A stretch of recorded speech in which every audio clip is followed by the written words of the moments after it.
Deep in the mountains north of the Gaian Vale, there flies a majestic legendary bird of blue that chills the air with permafrost in every sweep of its icy wings. This magical creature is known as Articuno, one of the most beautiful Pokemon in Mortal Empires, and true to form, just like in the card game, it gargles donkey balls. It straight up sucks! The Frostheart Phoenix is likely one of the worst single entity monsters in Warhammer 2 right now, so naturally, we're going to try our damnedest to make it work. The Lizardmen are attacking Alt 1, so we've rallied a defense from the Kingdom of Avelorn with Alariel the Everqueen, her sisters, and the Phoenix Guard grouping up to push back the invaders. Should be quite a show here in the shadow of Kroq-Gar, so let's get it poppin'. And you're probably wondering, why does the Frostheart Phoenix suck so bad? Well, the biggest reason is that it's been power crept by newer, flashier DLC monsters and was simply never revisited to bring it back up to speed. A Dryad or a War got frostbite attacks before it did. It has low charge bonus, incredibly low melee attack at 35, and simply has poor damage output as a result. Now, that doesn't mean it's useless. It does have some extra utility from its Blizzard aura, and against low stat factions like the Vampire Counts, it can be an okay choice sometimes, because that minus 10 melee attack severely hampers Skeletons and Graveguard and the like, but even the 10% ward save isn't active for all of your most important engagements in mid to late game, because obviously you're going to want to be using your Winds of Magic pool. It's supposed to be a tanky defensive monster, and to an extent, I guess it fills that role, but you simply don't want to be paying $16.50 for a unit that hits maybe less than 30% of the time because of its abysmal attack stats. It could use a buff. Thankfully, it has some support from Alariel the Radiant in this battle, and with her Earthbloods and Star of Avelorn, she is one of the best choices in the game for getting full value out of your single entity monsters, whether they're bad or not. Just so much single target healing. Down below are the Children of the Old One's Bane, the Sisters of Avelorn, brutal and effective dino killers. Common to pair them with None of Amantok and a staunch line of spears, as is the Azure Way. Current meta for Warhammer 2 is very infantry focused, which shouldn't really be a surprise given how Cav is performing at the moment. And if you bring 3 or 4 of these girls with a horde of Silverum Guard and Spearmen, it can be quite difficult for the Lizardmen to crack that nut, especially if you build really wide. Not doing that this game though, bit boring I think to play that way, so we've gone for a much more risky but exciting army comp, one that might make it a bit more difficult to defend my back line. On the other side of the field, march the armies of Kroq-Gar and the Last Defenders, Grimlock the Carnosaur leading the way. And he does have his Hand of the Gods, which is particularly nasty against Alariel with her low armor, and ironically enough, the Frostheart Phoenix. Articuno is a Phoenix that cannot rebirth from the ashes and is not flame resistant, so Kroq-Gar's magic missile can smack him around pretty good. Thankfully, Sacred Spawning Azota will not be particularly useful this game, as Larry confers magic attacks in an AoE, and the Frostheart deals magic damage anyway, so with good focus fire and cycle charging, the Carnosaur can be brought low. Other than that, it's a Skink Oracle on a Troglodon with Earthblood and Windblast, and a Skink Swarm, which is a pretty logical answer to Sisters of Avelorn. If you're afraid of getting murdered by arcane bodkins, don't give them anything valuable to shoot at, and Bum Rush with 1,000 skinks boiling over each flank.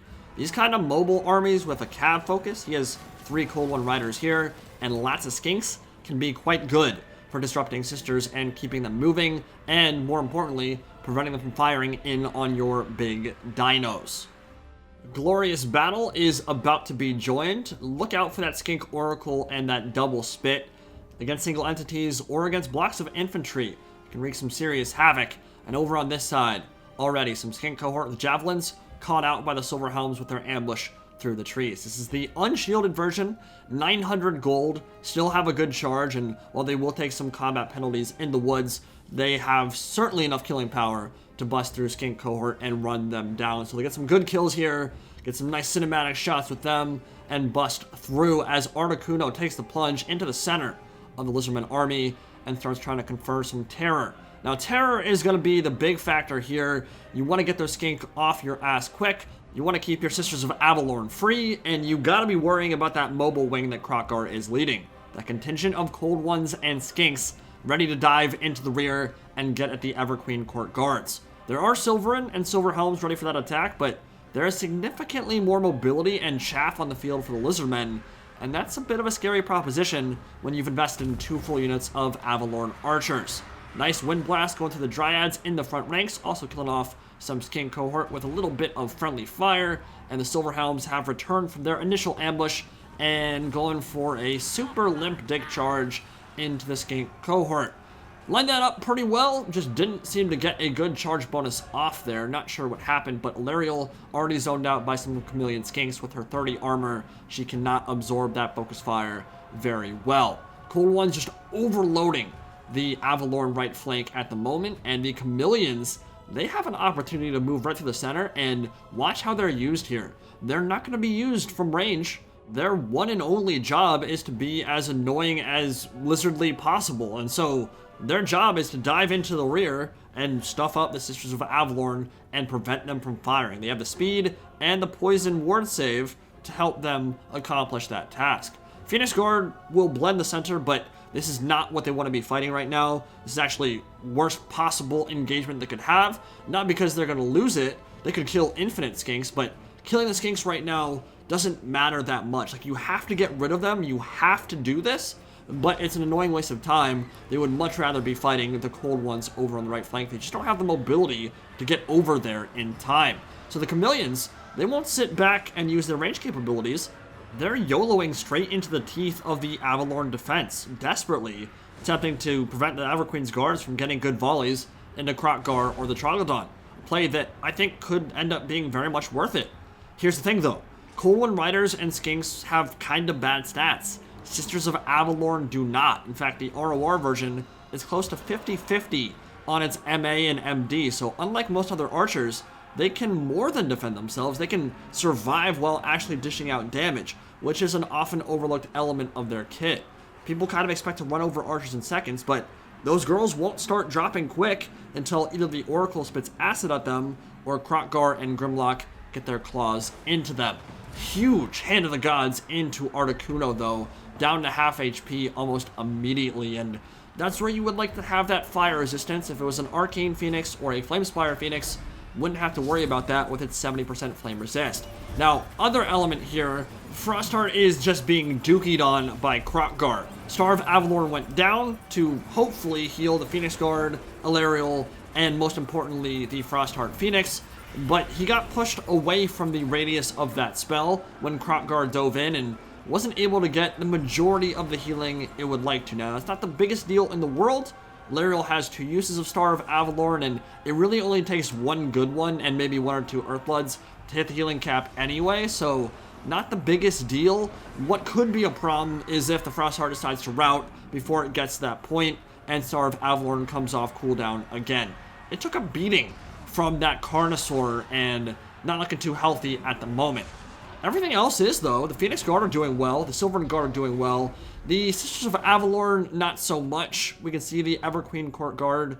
They have been completely inundated by chameleon skinks, by a Cold One charge now. But watch as they defend themselves quite admirably. I think they have like 46, 48 melee defense. They can hold the line incredibly well considering their role as a elite archer, and they will not roll over and die like you'd expect to see from even Way Watchers, but certainly some of the lower tier archer units on the High Elf and Wood Elf rosters. They're holding out for now, completely swarmed by half Lizardmen army, and they still have not routed yet. Alarielle and the Frostheart Phoenix have a lot of heavy lifting to do here though. They'll need to team up with the Phoenix Guard, the Silvern Guard, and the Silver Helms, and they'll need to cut through the healing. There's a reason that Skink Oracle feels like such an auto-include in so many Children of the Old Ones builds. The fact that it can spit poison, spit double poison, kill SEMs, kill infantry, cause terror, has such great stats for a monster in general, but then on top of that also has a really nice spell selection, and Earthblood. When Kroq-Gar's getting healed, well, Grimlock is a scary boy when he's got actual healing going his way. It's not regrowth levels of healing, it's not Alarielle levels of healing, but it is healing nonetheless, and that can be a problem in a long grind, especially when you're relying on Silvern Guard and Phoenix Guard to do the heavy lifting against the dinos now that the Sisters of Avelorn are mostly dead. There are still a few left.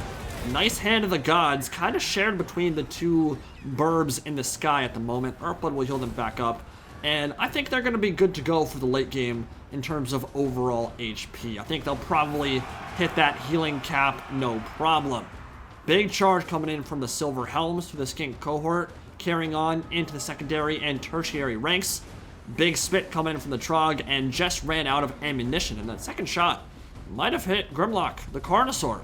Might have been a bit of friendly fire there, which, I mean, Avelorn will take if that's the case. They can use all the help they can get when dealing with that big, scary monster. Here come the Cold Wind Riders. A lot of Cavs still left on the field. Silvern Guard and Phoenix Guard desperately trying to back up and get in a way to blockade the charges and make sure they can't get in. The remnants of the Sisters of Avelorn. Kroq-Gar still on his rampage right now, and he's showing no signs of slowing down. Even into the Silvern Guard, which of course do have their bonus versus large. When you're cyclo-charging those, they just don't deal a lot of damage to dinos unless they're stuck in the middle of their formation. So if you do stuff like pop Sacred Spawning of Zodal and kind of engage on the periphery, on the flanks of the unit, cyclo-charging, you're not going to take much damage back from the spears. So he's having a wonderful time right now. Troglodon busting through all those ranks as well. Cold Ones trying to get in, but the Silverhelms disengaged, turned around, and now it's a perfect fight for Avelorn. Star of Avelorn going down, nicely cast, all the important units in there getting healed up, and that should be a terror rout for those dinos soon. Fortunately, they have not routed yet. They're somehow holding on with a sliver of leadership left, but the Sisters of Avelorn, well, it's Jurassic Park, and you remember that guy who sat down on the porta potty and got ripped in half by a T-Rex? Well, that's going to be all 15 of those remaining sisters in the back of the map. The archers are donezo, and they did not have a good time this game at all. They just were kept moving the entire battle. Really well played from Gabo Slayer on that front, and he made it really difficult for those archers to get their focus fire going on any of the important targets in this one. The High Elves got a great fight with those Cold Wind Riders. Got a full surround off with Phoenix Guard in the rear, Silverhelms, the Frostheart Phoenix, and Illyrio the Everqueen in the front. But there was a late game trump card coming out, a full strength unit of Cold Wind Riders that just showed up to the party. I don't know if they were chasing off routing units or if they were purposely left as an ambush to kind of come in when everything else had already been tied down. It's not the worst idea in the world. It can be hard to micro 3 cav units, so if you hold on to one for late game, you can make sure you get the most value out of it possible. They're going to be annoying, and Kroq-Gar certainly is. Tail thwapping on top of the sisters, twerking all over their booties, and they just routed. And they will probably not return to this fight. The Phoenix Guard also routed off. They're trying to get through their own Silvern Guard at the moment. They usually have leadership to return even when there's only like 3 or 4 models left. We'll see if they do. Silverhelm's being worn down by the AP of those Cold Wind Riders.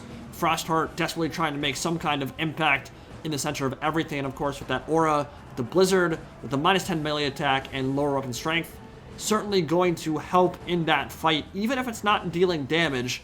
And that is the overlooked element of it. You can't see it on the damage value, but it is always lowering the melee stats of enemy forces. Still though, hasn't been able to cause much terror here, and it better start killing some cav. It better start killing some of those single entities. Balance bar is in favor of Avelorn at the moment, but the Lizardmen have 2 powerful duelists, and it might be challenging for Illyrio and the Frostheart to deal with someone like Kroq-Gar. There will not be more healing going their way in this one. Both have hit the healing cap now after a nice star of Avelorn. Illyrio's down to half, and the Frostheart Phoenix has about 3/4 of its HP remaining. In and amongst some Silvern Guard and Silverhelms, they're feeling themselves, probably feeling pretty safe over on that side.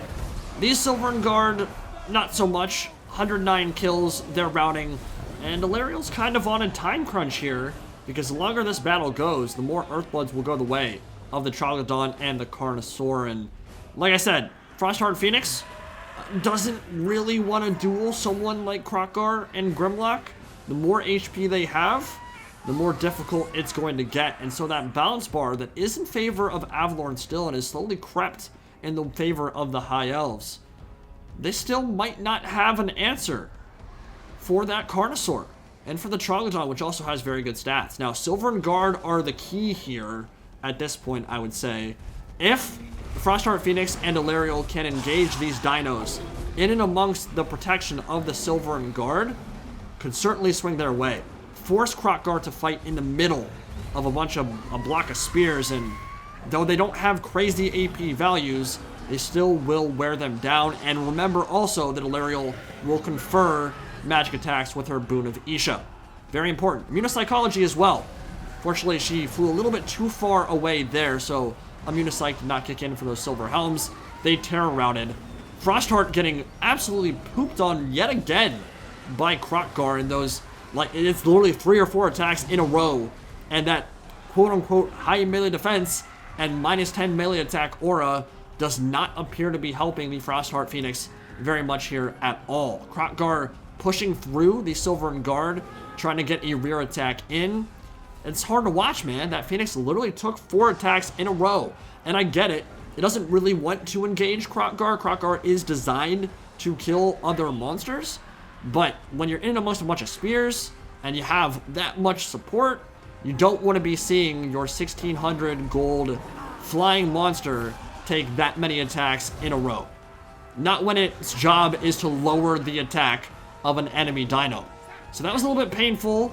Frostheart had to disengage, as did Alariel. Phoenix Guard actually did return with only a handful of models remaining. Silvern Guard pretty low as well, but it's not like the Oracle and Kroq-Gar are healthy at the moment. Even with that Sacred Spawning of Zodal pop for the extra physical resistance, it's not going to help you when magical attacks are going your way. The question is, can they actually land any attacks? And at the moment, it seems like the answer is a resounding no for Articuno. Literally useless, dude.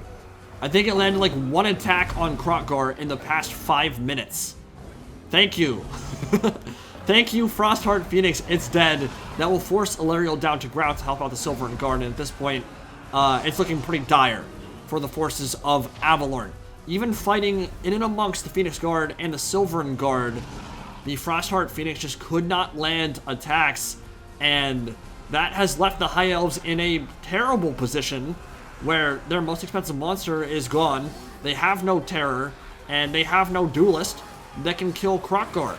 Alariel can still pop Phos Protection for some extra melee defense, and she can still go in and attack the flank or rear of the Carnosaur and deal some damage that way. There's no way she's getting through Cavalry, Kroq-Gar, and a half HP Trilodon. It's just not going to happen. So she's going in for that final blow. 30 more armor, more melee defense. Even if she outduels Kroq-Gar here, it's not going to be enough, and honestly, she probably won't anyway. She's 1 attack from death. Kroq-Gar is 2 attacks from death. And right at the end of the battle, she will fall. Everqueen is out of the picture, and Kroq-Gar will take Ulthuan. Or, at the very least, the northern part of it. Exciting fight for sure. Alariel being tossed from her Great Eagle. And, yeah, that had a fun ending for sure, but man, so disappointing to see what the Frostheart did in that battle. And remember, that was a full healing capped monster that cost 1650, earned less than 700 damage value, despite repeatedly cycle charging and engaging units like Kroq-Gar, like the Troglodon, like Cold One Cavalry. It just doesn't land attacks. 35 melee attack is an abysmal stat line. If you improve the charge bonus and you improve the MA, it has a chance to be a decent unit. At the moment, the aura and all the other pieces of utility it brings to bear just don't matter. They don't matter.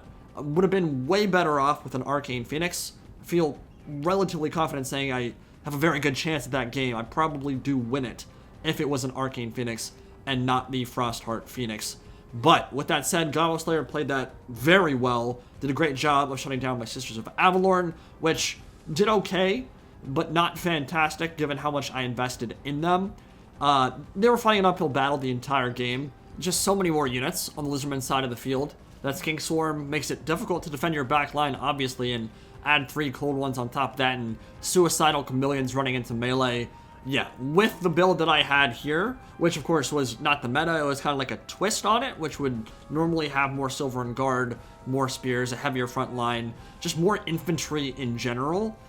The fact that I went a little bit more elite heavy, top heavy with that Frostheart Phoenix, it opened up my back line and made it easier for the Lizardmen to get in there and be a nuisance for my archers. Yeah, look at that. Alariel got 1700 damage value. She got 1000 more, engaging the exact same targets the Frostheart did. What? Why is the Caster Lord on a Great Eagle dealing that much more damage than a Phoenix that's literally designed to kill stuff? Again, it is defensive, but defense only goes so far in Mortal Empires. You need some kind of attack value to carry you to victory, and 35 just ain't it, Chief. Now, Kroq-Gar got 4,400 damage value that game. He was a beast, and it makes sense that he got such good damage value there too, because he's dealing with Lariel and the Frostheart Phoenix, and both hit the healing cap, so he went through both their life pools twice. Essentially, that's why he was kicking so much ass, and the Troglodon, well, it's a Trog, it's always really good. Well played to Gobbo Slayer there. GG, you'll be seeing more from our series very soon. See you guys next time.